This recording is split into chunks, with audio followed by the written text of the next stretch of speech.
In last lecture, we have seen the convergence test for the series of non-negative terms. Okay, you have seen some 4 or 5 tests for the convergence of non-negative term series. Okay, now we will move ahead and we will focus on the arbitrary term series.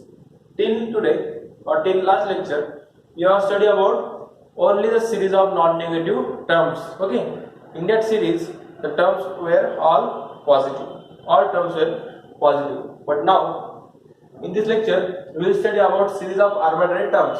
So here it is not necessary that terms will be all positive. Okay, so in arbitrary term series the first point is alternating series. Alternating series. So what is alternating series? The alternating series nothing but a series in which the terms are alternately positive and negative. Okay. So alternating series, it is a series. It is a series in which terms are alternatively or alternately positive and negative. Okay. That's why the name is given alternating series, because terms are alternately positive and negative. If first term is positive, then second term is negative, then third term is positive, fourth term is negative, such like. Okay, terms are alternately positive and negative. So general notation for the series of or the general notation for alternating series is series minus 1 to power n minus 1 into xn, where n varies from 1 to infinity. Such a series look like in this pattern. Okay. For example, or this is equal to, if you want to list the terms of the series, put n is equal to 1. So this is x1. 1 minus 1, put n is equal to 1. 1 minus 1, 0. Minus 1 is over 0 is plus 1. Plus 1, and this is x1. Plus 1 into x1 is nothing but x1. Now put n is equal to 2. So this is x2. Okay. x2. Put n is equal to here also. So 2 minus 1, 1. Minus 1 is to power 1 is minus 1. So minus x2. Then put n is equal to 3. This is x3. Okay. And 3 minus 1 is 2. Minus 1 is to power 2 is plus 1. So plus x3. And so the terms are alternately positive and negative. So x1 is positive. Then minus 1 is to second term negative. Third term positive. Again fourth term will be negative, and so on. So this series is called alternating series. Okay. For example, we can take an example like the series 1 minus 2 plus 3 minus 4 and so on. Such a series also alternating series. We can write this series in this form also. Okay. So this series nothing but equal to series n is equal to 1 to infinity minus 1 is to power n minus 1, and these are the natural numbers, just alternately positive and negative. So for alternately positive and negative, we have to take minus 1 is to power n minus 1, and these are the term 1, 2, 3 are natural numbers. So this is just here. You can verify it. Put n is equal to 1, so here it is 1. 1 minus 1, 0. Minus 1 is to power 0 is plus 1. So 1 into 1, 1. Then put n is equal to 2. This is 2. 2 minus 1, 1. Minus 1 is to power 1 is minus 1. So minus 1 into 2, 2. Minus 2, and so on. Okay, so this series is important. So such a series are called alternating series. Okay, I hope you understand the concept of alternating series. What is alternating series? The series in which terms are alternately positive and negative. Just okay, this is the definition of alternating series. Now there is one very important test for the convergence of the alternating series, and the name of test is Leibniz test or alternating series test. Okay, so Leibniz test, or also known as alternating series test. Leibniz test is only used for to check the convergence of alternating series. So this series also known, this test also known as alternating test or alternating series test or Leibniz test. Okay, we will see the statement of this series or of this test. Okay, so statement is series or alternating series minus 1 raised to n minus 1 into xn. Okay, with the alternating series. Okay, then the series or alternating series is convergent if two criteria are satisfied. First, each term in the series is numerically less than its preceding terms. Okay, what is the meaning of the statement? Each term of the series is numerically less than its preceding terms. Means, suppose this is minus 4 and this is 3. Preceding term means previous term. Here, don't focus on this sign, only focus on numerical. The numerical is 4 and 4 is greater than 3. But we want each term is less than its preceding term. So for series to be alternating series to be convergent, each next term should be less than its previous term. So here criteria is not satisfying. Okay, this series is not convergent. We have to find. We will focus on second point also. But for this Leibniz test, the series must be such that each term of the series is numerically less than its previous terms. So we can simply say the series must be decreasing. Okay, without focusing on sign. So series must be like 3, 2, 1. Okay, like this. Or we can say minus 4, so plus 3, minus 2, plus 1, and up to so on. Okay, now see. Each term here is not, don't focus on minus sign. It is 4, 3, 2, 1, decreasing. 3 is less than its preceding term. Such criteria is needed. Okay. So series terms of the series must be goes on decreasing without focusing on sign. So each term in the series must be numerically less than its preceding term. And second criteria is satisfied must be. Second criteria is limit of nth term of the series as n tends to infinity must be equal to 0. If these two criteria are satisfied, then the alternating series is convergent by Leibniz test or alternating series test. Okay, this is the very important series test known as Leibniz test.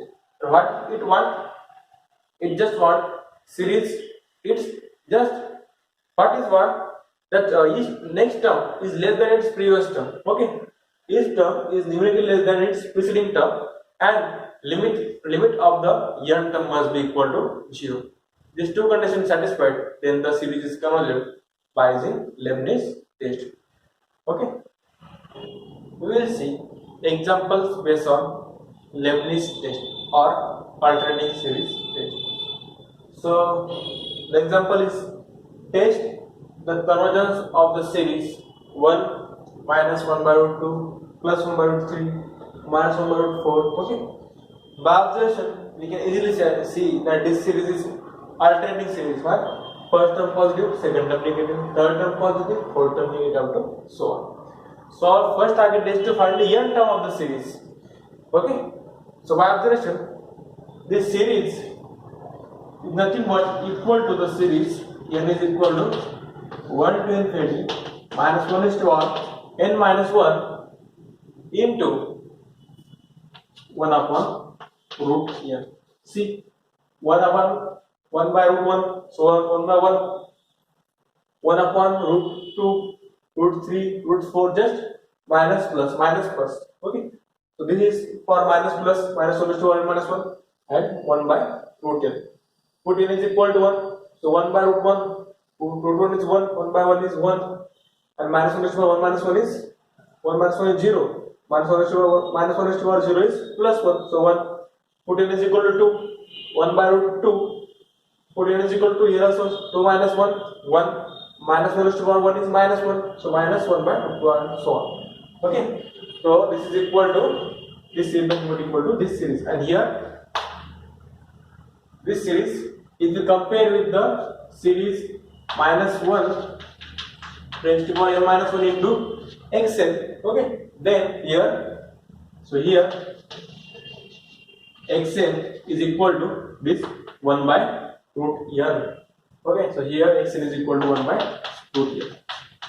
Now to apply Leibniz test, first criteria is that its next term is less than its previous term. Okay, without focusing on sign. So here n term is 1 by root n. So obviously xn plus 1 will be what is the value of xn plus 1 then? So then xn plus 1 will be equal to 1 upon root n plus 1, because xn is 1 upon root n, so xn plus 1 term will be 1 upon root n plus 1. Now see here xn is greater than xn plus 1. Why? Here denominator is root square root of n plus 1, here denominator is square root of n, so denominator is smaller, so the value is bigger. So here n term is greater than n plus 1 term, so xn plus 1 is the next term, but it is less than its previous term. It is true for all n. Okay, xn is greater than xn plus 1, and it is true for all n. Or we can write xn plus 1 is less than xn. Okay, so its next term is less than its previous term. So first criteria for the Leibniz is satisfied because series is decreasing. Okay, now we have to find limit n tend to infinity of the n term, and n term is 1 by root n. As n tend to infinity, this root n also tends to infinity, and 1 by infinity tends to 0, so limit is equal to 0. So both the conditions of the Leibniz is satisfied. Series is decreasing and limit of n term is 0. So by Leibniz test, this implies by Leibniz test or alternating series test, the series given series is convergent. Okay, this is the application of Leibniz test. Okay, now second example, the series is given n is equal to 1 to infinity cos of n pi upon n square plus 1. Now the question is this series alternating series? Here there are no terms look like plus minus, yes, but this is, if you see without any understanding, this series will look like series of positive term, but no, this series is not series of positive term. This series is also alternating series. Why? Because we know cos of n pi is always equal to plus or minus 1 depending on the value of n. Okay, so this implies if cos of, we take even, if n is even, the value is 1, and if n is odd, the value is minus 1. So cos of n pi always equal to plus or minus 1 depending on the value of n. So this series nothing but equal to series n is equal to 1 to infinity minus 1 is to power n minus 1, okay, into 1 upon n square plus 1. The value of cos of n pi is either equal to plus or minus 1. Okay, so since the reason is, since cos of n pi that always equal to minus 1 to power n. So instead of writing minus 1 to power n minus 1, we can write just minus 1 to power n minus 1, or we can write just n. Okay, this series is also, so this series become also alternating series by because cos n pi either equal to plus 1 or minus 1. You can use minus 1 to power n, or you can also use minus 1 to power n minus 1. Okay. So here n is even, the value of cos n pi is plus 1, and if n is odd, the value is minus 1. Okay. So this is thus becomes alternating series. So here xn is equal to, what is xn?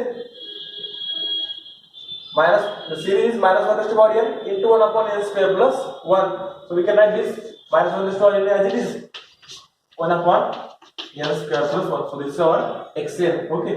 So here xn is equal to 1 upon n square plus 1, and this xn always greater than the n plus 1 term, which is 1 upon n plus 1 square plus 1, and this is equal to xn plus 1. Now see, here denominator is bigger, the term is less than this term. Okay, xn is 1 upon n square plus 1. So xn plus 1 will be n plus 1 square plus 1. This way, denominator is bigger, value is smaller. So the previous term is greater than the next term. Here, this implies xn is greater than xn plus 1. Each next term is less than its preceding term. So as we go further, the value goes on decreasing. Okay, the series is decreasing. So first condition, first criteria for the convergence by using Leibniz test is satisfied. Series is decreasing. Okay, each next term is less than preceding term. Now the next criteria must be, what is the next criteria? Limit of n term must be equal to 0. And here limit of nth term is equal to limit of xn, and limit of xn is equal to 1 upon n square plus 1. And we know as n tends to infinity, this n square also tends to infinity. So 1 upon infinity tends to 0, and limit is equal to 0. Again, both the conditions are satisfied. So by Leibniz test, series cos n pi upon n square plus 1 is convergent. Okay, this is the application of Leibniz test or alternating series test. Okay, now we will proceed to the next point, and we will understand two concepts: the absolute convergence and the conditional convergence.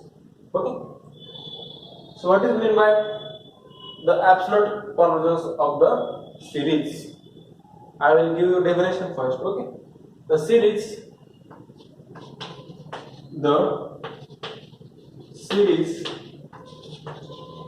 n is equal to 1 to infinity xn is said to be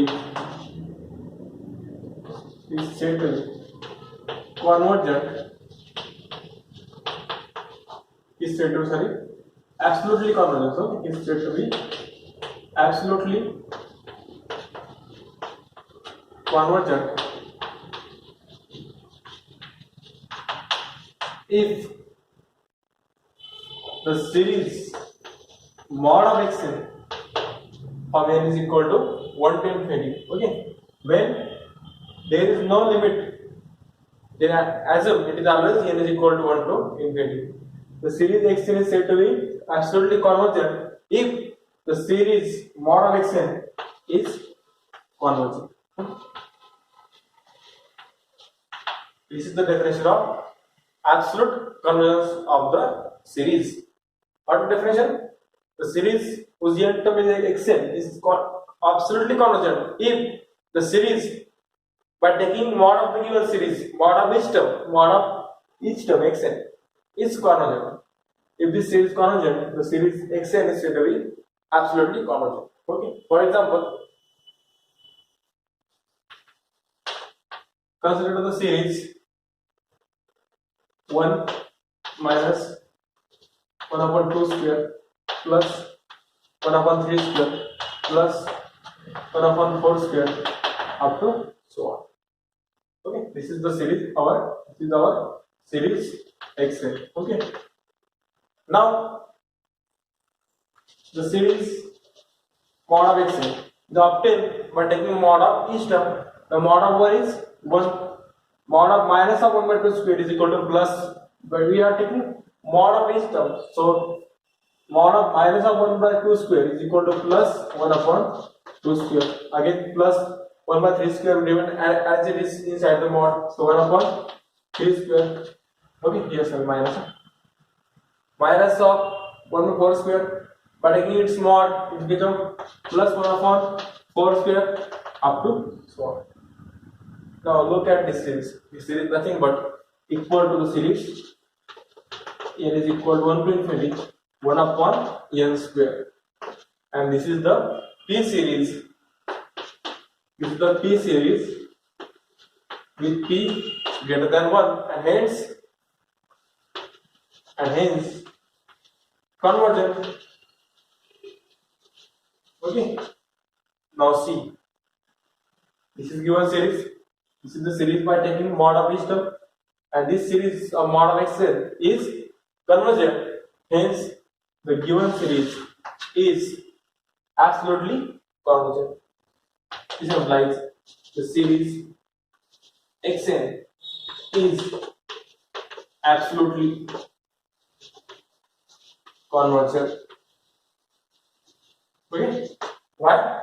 Because series obtained by taking mod of each term is convergent. So the given series is absolutely convergent. Okay. Now, conditional convergence of the series. What is meant by conditional convergence?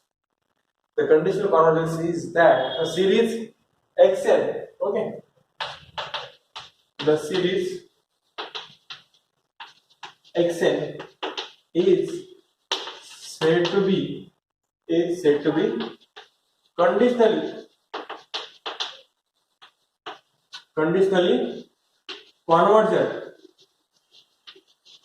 The series xn is said to be conditionally convergent if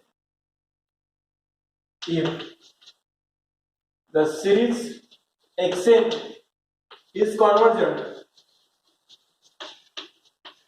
but the series by taking mod of each term is not convergent. Is not convergent. This is the conditional convergence. Okay. So conditional convergence means the given series is convergent, but the series obtained by taking mod is not convergent. For example, consider the series xn is equal to 1 minus 1 by 2 plus 1 by 3 minus 1 by 4 up to so on. Now this is the alternating series, okay, with n term is 1 by n. So here xn is equal to 1 by n. Now xn is equal to 1 by n. So xn plus 1 will be 1 upon n plus 1, which is less than 1 by n. This series is decreasing 1 upon n. Okay. Also, as n tends to infinity, one limit of 1 by n also equal to 0. So by this test, this series is convergent. Okay. Why? Because the each term is less than its preceding term. Xn is 1 by n, and xn plus 1 will be 1 upon n plus 1. So denominator is bigger. So xn plus 1 is less than xn. So next term is less than its previous term, and limit of 1 by n is 0. So by this test, by Leibniz test, series xn is convergent. Okay. Now we will take the mod of each term, the series by taking mod of each term is equal to mod of 1 is 1, mod of minus 1 by 2 is plus 1 by 2, this is plus 1 by 3, mod of minus 1 by 4 is plus 1 by 4 up to so on. Now this is the again P series 1 by n with value of P is 1, but the P series with P less equal 1 is divergent. This is divergent. Since it is P series with P less equal to 1. For P series to be convergent, P must be greater than 1. This implies the series obtained by taking mod of each term is divergent, but original series was convergent. This implies this series xn is conditionally convergent. Okay, or conditionally converges. This implies series xn is conditionally convergent. Okay, and not absolutely convergent. For absolutely convergent, the mod of the series must be convergent. Here series is convergent, but mod, the series obtained by taking mod of each term is not convergent. So series is only conditionally convergent, and this series is absolutely convergent. And remember one thing: every absolutely convergent series is always convergent. Okay, thank you.